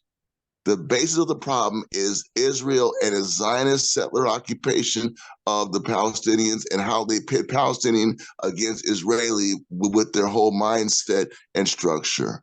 Yes, no, this is a whole other context, to point to Hamas as being, the national character of the Palestinian people, and that every Palestinian is, exactly the same as the leader of the Hamas, his stereotype, which is part of the white supremacist, mentality that the Occidental mentality, Ashkenazi mentality, has against the Orient, including the Oriental Jewish, Israeli population, who are this, second class there, or third class, who knows. But the Hamas is misrepresented, even amongst the left. It is misrepresented because it is not known that the charter of Hamas was remade in 2011. The initial, anti-Semitic, Islamic code that was written by Yamani, who was the, wheelchair, founder of Hamas in Palestine, and who was assassinated by Israel by rocket. That has been replaced by the 2011, charter of Hamas, which is anti-Zionist, and it does not, target, Jewish people for being Jewish. It is a political question, and they call for the end of the Zionist state. But their diplomatic position, which is now pertinent, very pertinent to a ceasefire, is that they're willing to recognize the state of Israel for the sake of negotiations, if Israel is willing to recognize, Palestine, so that they can negotiate. Otherwise they can't negotiate. If Israel doesn't recognize Palestine, there's no negotiations. And the reason why they don't want to have negotiations is because they don't want to recognize Palestine, because they want all the Palestinians to leave. This is this Nakba, 1948, all over again. This is a proof of what happened in the Nakba. And any, liberal Zionists, who didn't think that it was real, well, it's real and it's happening now. But they're still sort of, caught up in this whole sort of a national chauvinist thing that the Zionists have propagated amongst Jewish people. I have to test it. I have to go back to the Jewish Community Center, next month, in order to see if I can get through the, Zionist censorship and barrier at the front door, because I've been liberated by the judge, but I don't know exactly what any ambiguity is there. If they could arrest me, because I'm coming too close, to the office, of the plaintiff, in my criminal mischief case. And who knows where that office is even, and I'm not going there anyway, but they still say, I'm getting too close.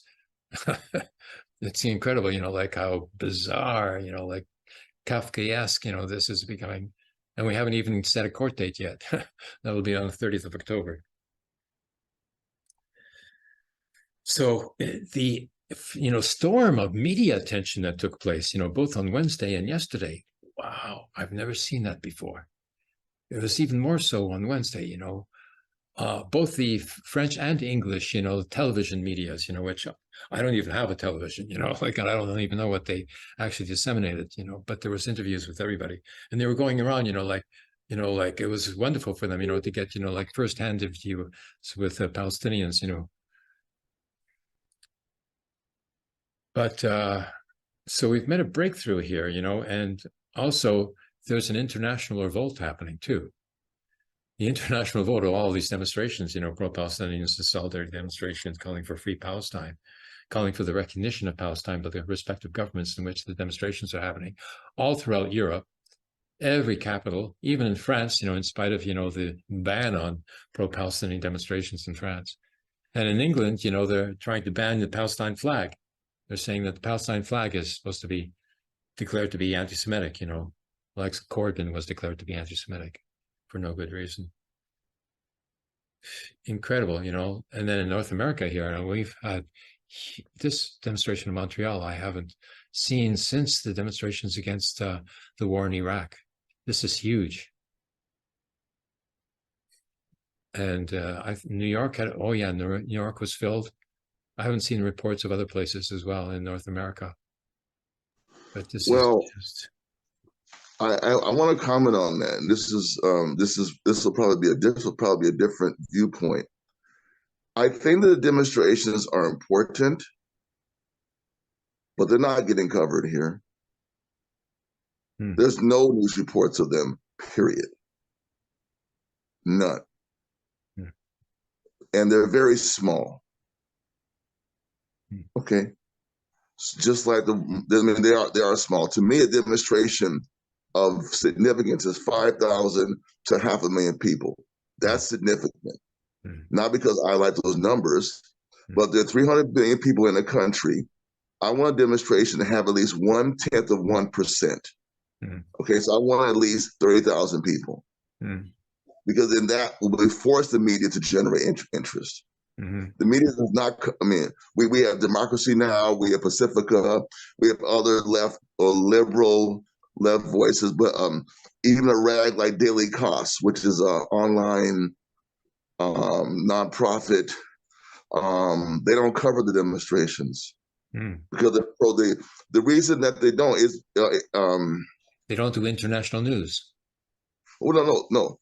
They are too pro-Zionist. Oh, what I'm saying to you is that the demonstrations are important,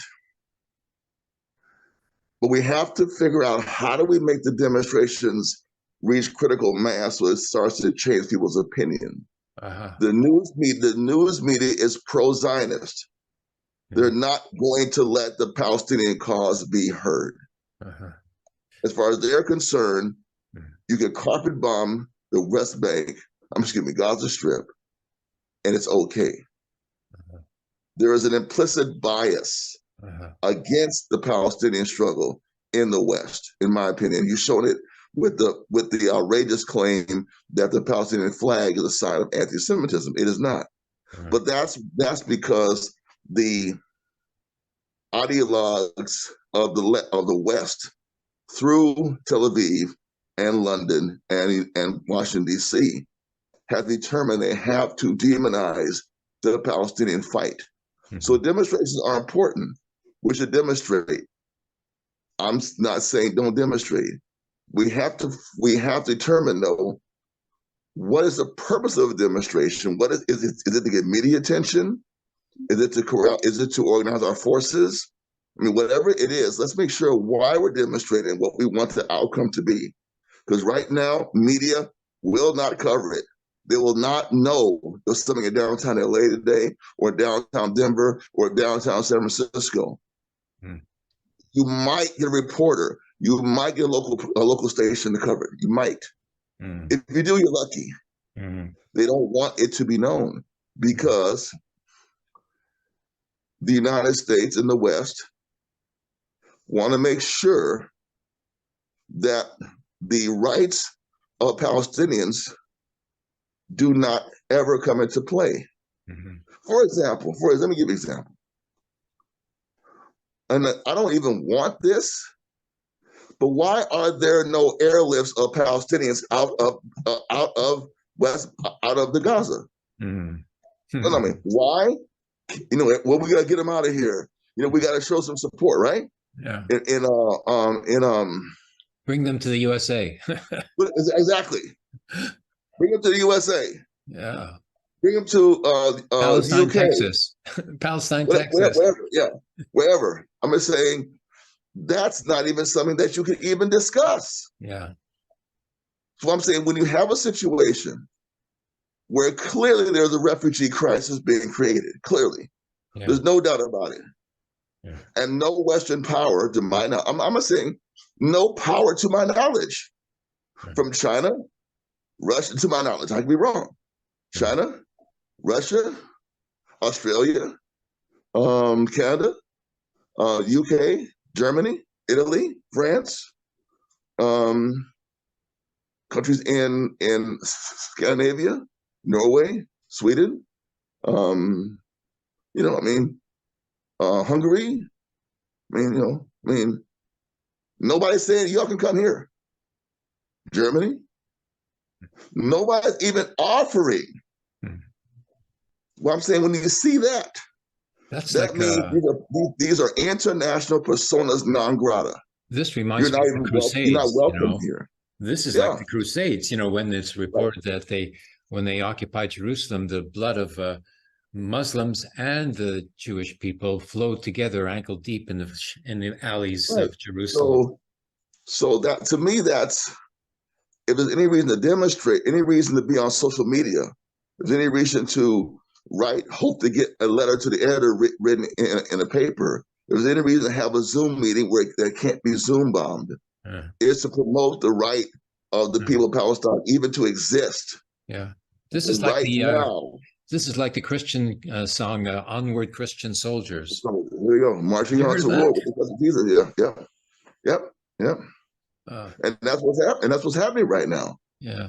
And just keep that in mind that no country, nobody has said, "You're welcome here. We want an airlift of people from here. We can house you for a couple of years. We got a place for you to live and get a job and make whatever." But this is not what's happening to you. For Palestinians, just like the Ukrainians. Oh yeah, sure. Yeah, you know what I mean? No, the Ukrainians could come around the world. No, around the world. Oh yeah. Give them housing, give them some money, give them school, everything. Yeah. Where is that for Palestinians? It's nowhere. So what I'm saying to you is that's what we need to look at. Why is nobody in the world that I know of, and maybe we're not on the same wavelength as those back negotiations. Why do they not have the right to get the help? I'm just saying, why don't they have the right to leave in that fashion? To live. Yeah. Because they're considered USA even cut its subsidy to the UNRWA, Refugee Relief Organization, for the Palestinians, who was cut. Right. I mean, something, somewhere. Come on. That's because and I think some countries might be a little reluctant. Oh, you're a supporter of terrorism. You can't support them. So, but all of the like the censorship, that you referred to, that the pro-Zionist censorship that occurs, that they don't, people don't even know that the Palestinians are being genocided now, is because of the Christian Protestant, hegemony, that it has over the mentality of the culture. Here in Quebec, there's an exception because, this is an occupied territory, considered to be an occupied territory by the Francophone Quebecois nation against the British Empire, which Canada is still in. And I think that, the Black nation in the USA, would be able to understand, the plight of the Palestinians. I would think that there's, a greater consciousness, when it comes to the Blacks. No? Let me tell you about that. There's this Black, a politician, Cory Booker, who's trying to organize Black people against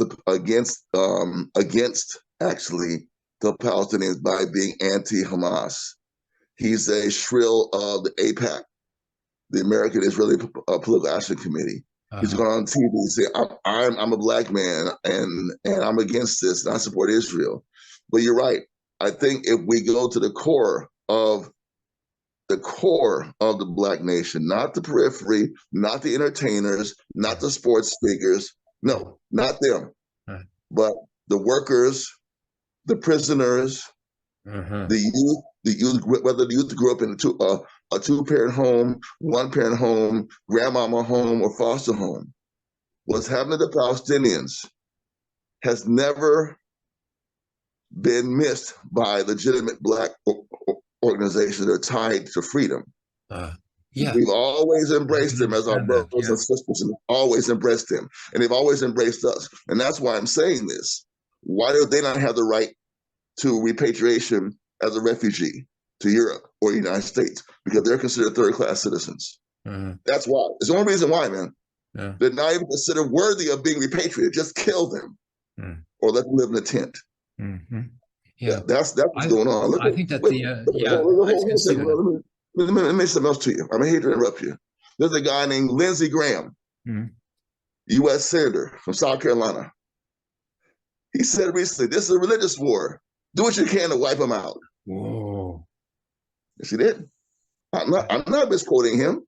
Do what you can to whatever it takes to wipe them out. Yeah. In Hebrew, that's called a milchuma mitzvah. I predicted this one time and I was, dismissed, it means holy war in Hebrew. This is what the ultranationalists, of the Zionists, are doing. This is their holy war. So, in Yemen, the demonstrators called for a jihad against, the holy war of the Zionists. It could be. Yeah. And what is, I have a question though. What is Saudi Arabia saying about this?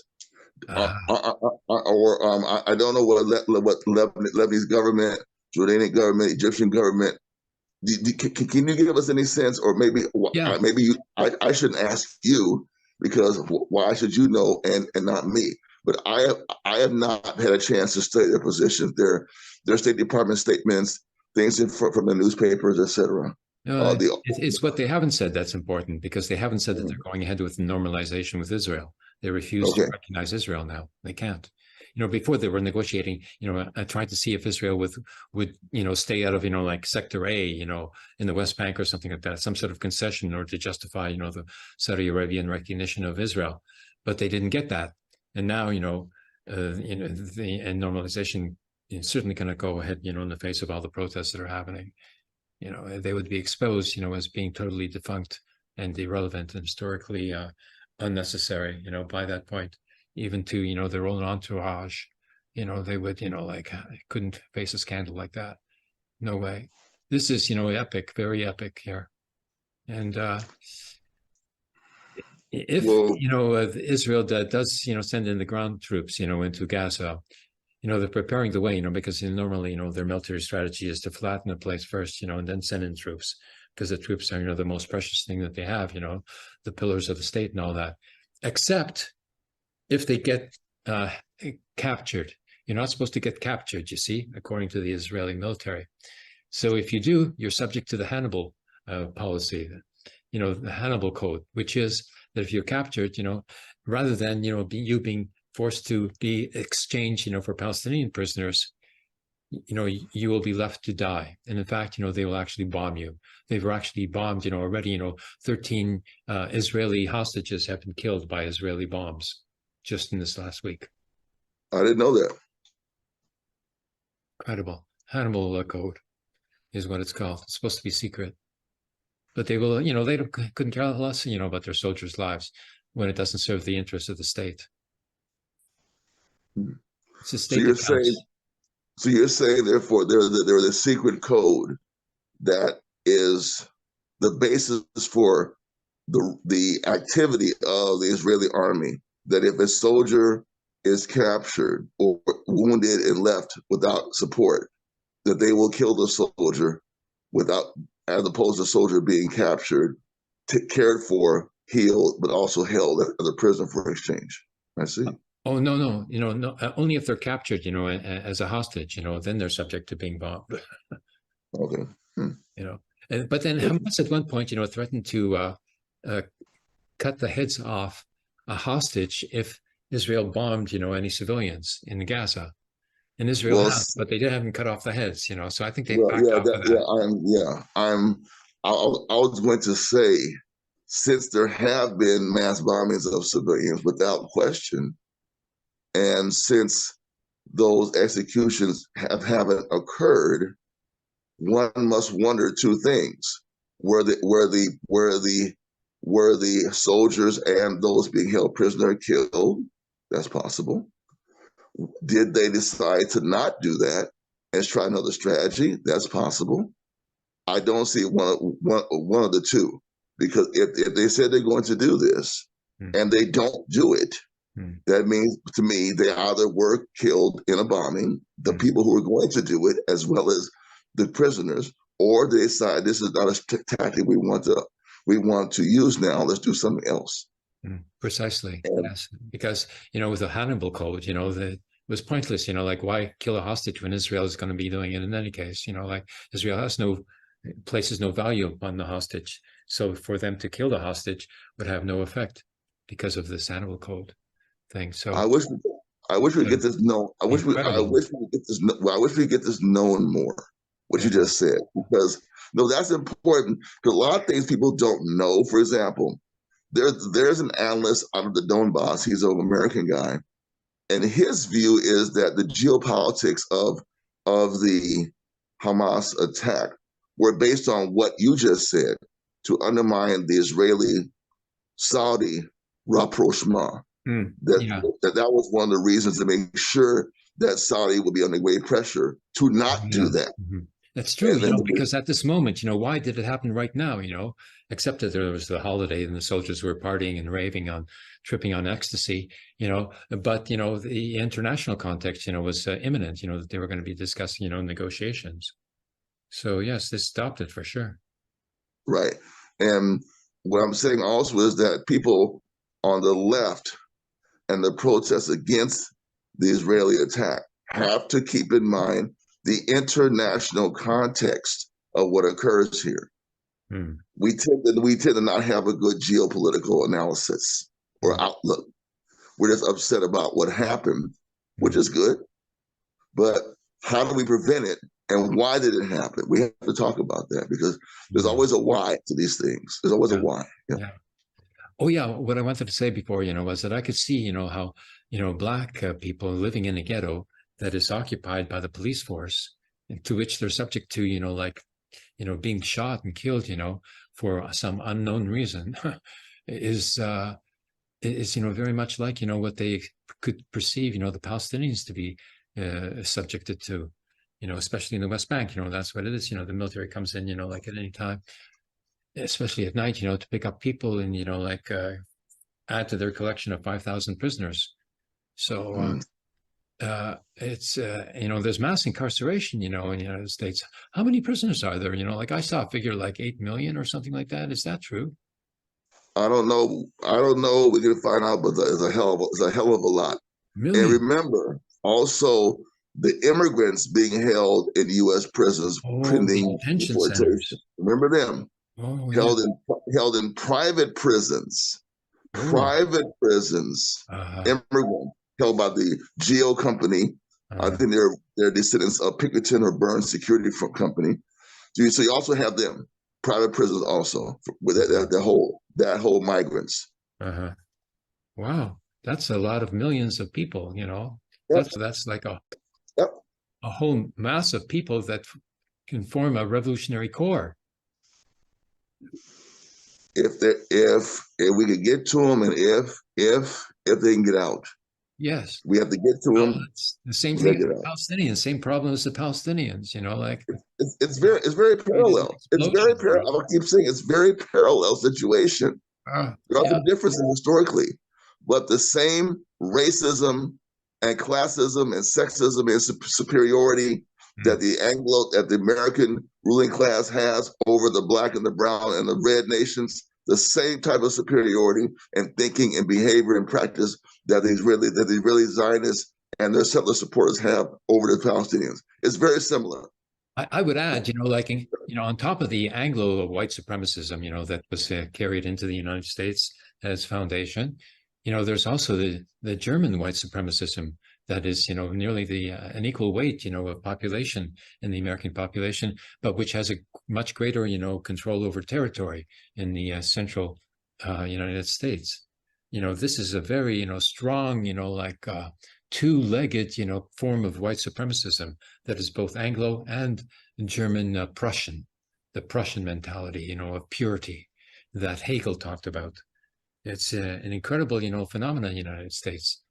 And it's got, strong legs, but, a very weak heart, because there is, the degradation of various sub-nations that are treated to subhuman, standards, of human existence cannot be tolerated by these people. And I don't expect that it will be. I can see, that similar revolts as, the Palestinians have conducted, will also be happening here and elsewhere. Let's hope so. Yeah.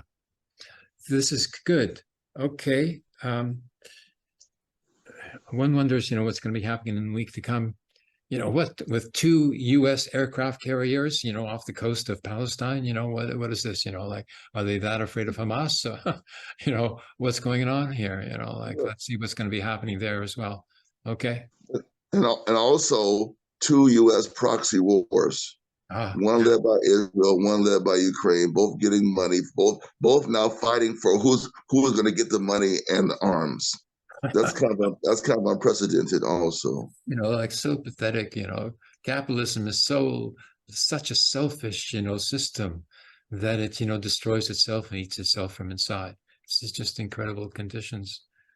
How can this, world, tolerate this? It's just not logical. Well, we have to bring it to an end. Yeah. We have to bring it to an end. Dr. Abraham Weisfeld and Steve Struggle like this civil rights dynamic duo, this revolutionary socialist dynamic duo, like the chemistry between these two is so engaging. I really, really, really do strongly suggest that people share this video around, and also the previous one. Subscribe to Steve Struggles' channel, Pantherism. Subscribe to Dr. Weisfeld's channel. That's Abraham Weisfeld, PhD. Subscribe to Panther Power. You know, if you don't want to be, and I mean, because I would say that is necessary, because Dr. Weisfeld has more than just him and Steve. He has me on there too. He has other people, people that were from the former MRM network. Different, Muslims have been on his channel. He has footage, if you look through the Bundist Movement channel, you'll see footage of Dr. Weisfeld in Palestine. But the source of that really is Dr. Weisfeld's channel. His channel has grown in subscribers, yes, but not enough. Why doesn't he have 1,000 subscribers? Who's willing to help me get Dr. Weisfeld 1,000 subscribers? Let's share this with everybody. Share this stuff from the Bundist Movement channel, share from the channels I suggested.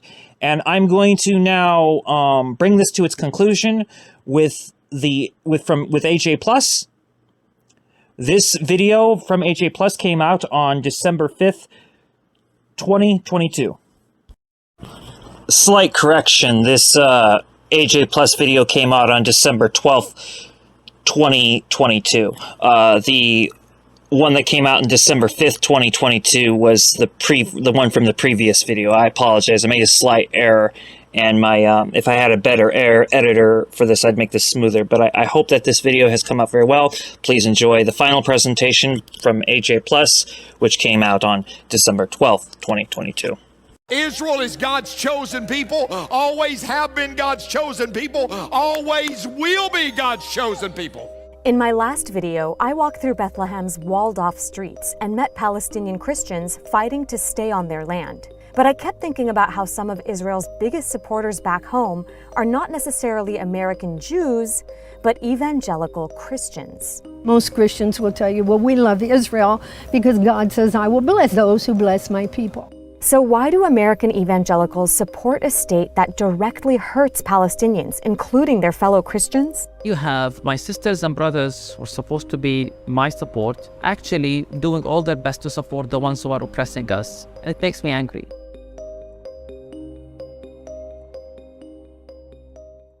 Here's something that might surprise you. White evangelical Christians in the U.S. are more than twice as likely as American Jews to believe that God gave Israel to the Jewish people. Now, not all evangelicals believe this, but the ones that do, their voices are often the loudest and most influential. The title deed to the land of Israel is recorded in the Bible, which gives the Jewish people a clear and unclouded title to that land forever. It belongs to them, and it belongs to them only. People that share this view are called Christian Zionists. They believe the Bible commands them to support and defend the modern-day state of Israel, regardless of what this means for the Palestinians who live under its occupation. They point to one biblical verse in particular, Genesis 12:3, that they believe references the modern state of Israel. Genesis 12, here it is in the very beginning of the Bible. I'll bless and I'll curse those who curse her. I met Sharon Sanders in Jerusalem. She's an American Christian who moved here from Illinois in the 1980s out of a deep religious sense of mission to support Israel. She and her husband founded the charity Christian Friends of Israel, which aims to help people from recent Jewish immigrants to Israeli soldiers. Just simply kindness of the heart to say thank you for protecting us, thank you for taking care of the land. Her charity is one of several foreign Christian-led organizations that have flourished in Israel in recent years. It's estimated that every year evangelicals give around $200 million to Israel. Worldwide donations from the Jewish community far surpass that, but Christian contributions continue to rise and show no signs of slowing down. And some organizations specifically raise money for Israeli settlements in the occupied West Bank, which are illegal under international law. We're talking about millions of dollars and political support that is used to continue my oppression. That's Munzir Ishaq, a Palestinian Christian pastor who lives in Bethlehem, the city where Jesus is believed to have been born that's now surrounded by this massive wall.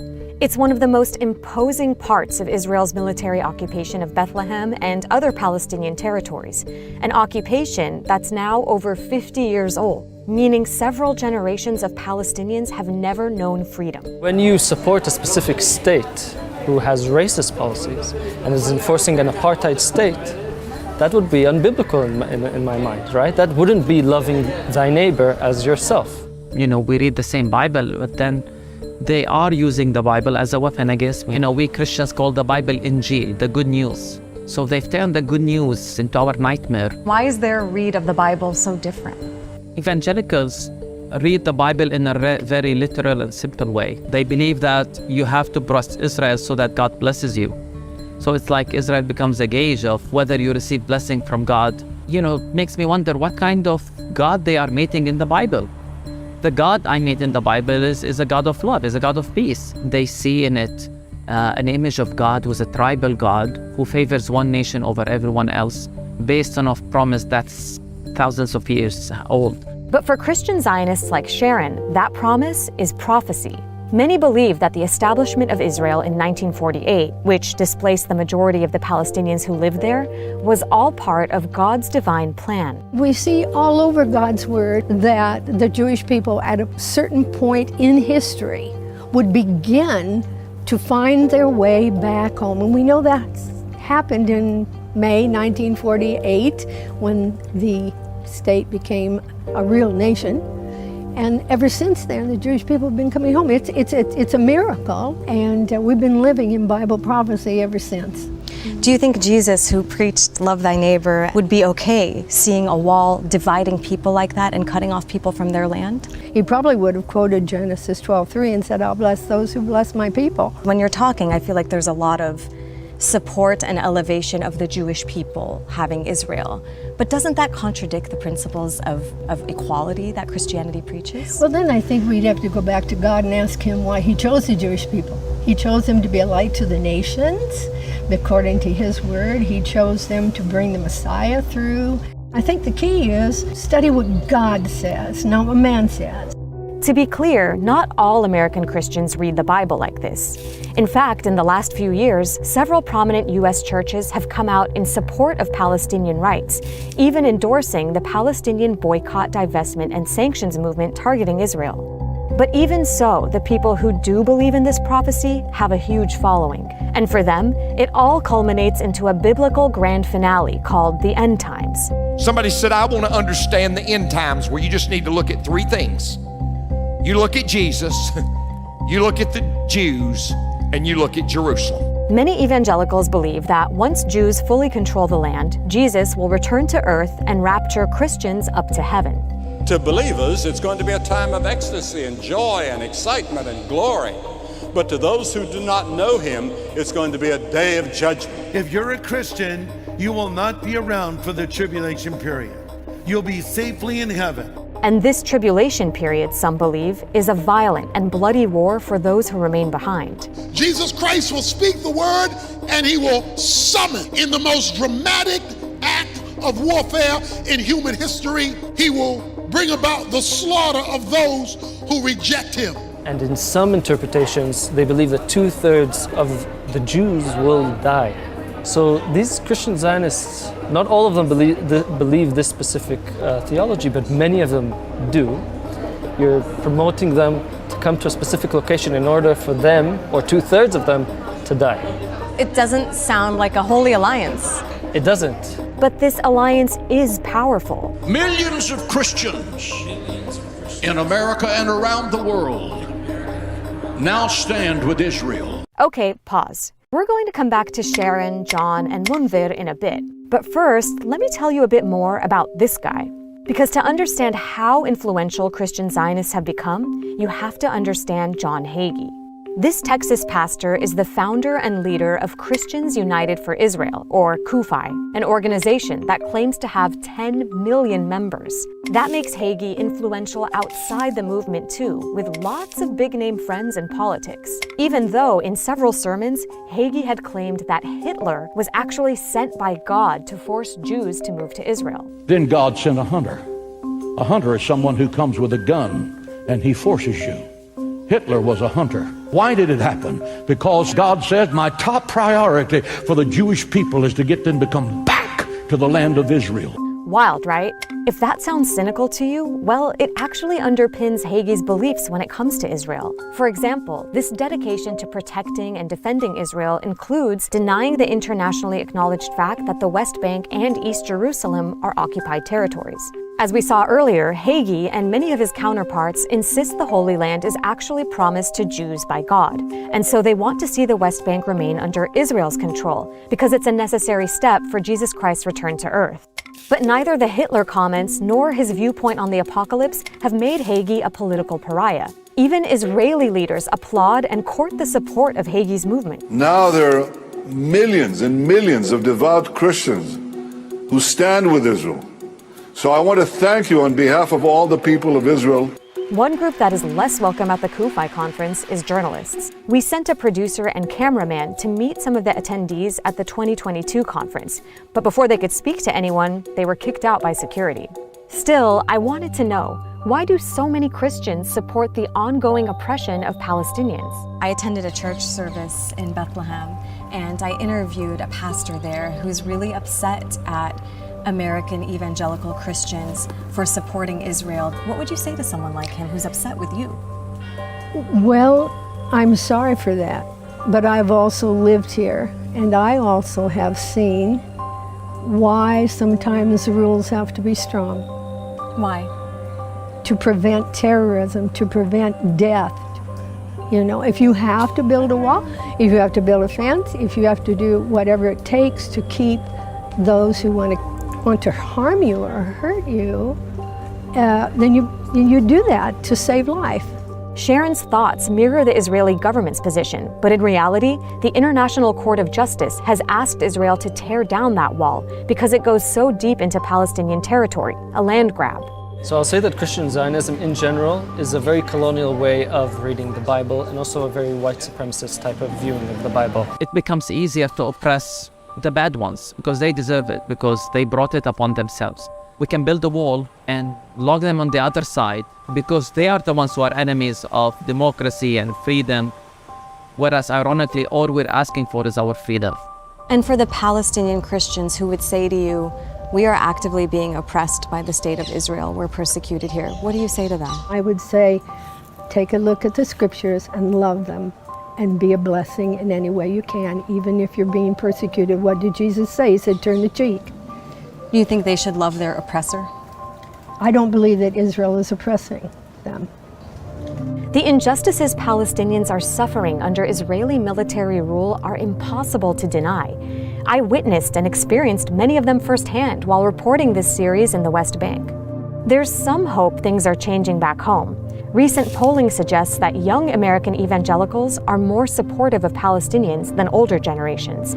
But so long as this powerful alliance between Christian Zionists and Israel endures, the hope of justice prevailing in the Holy Land remains elusive. Hi everyone, thanks for watching. Let me know what you thought about this evangelical Christian love for Israel, and make sure you watch my entire series filmed in the occupied West Bank.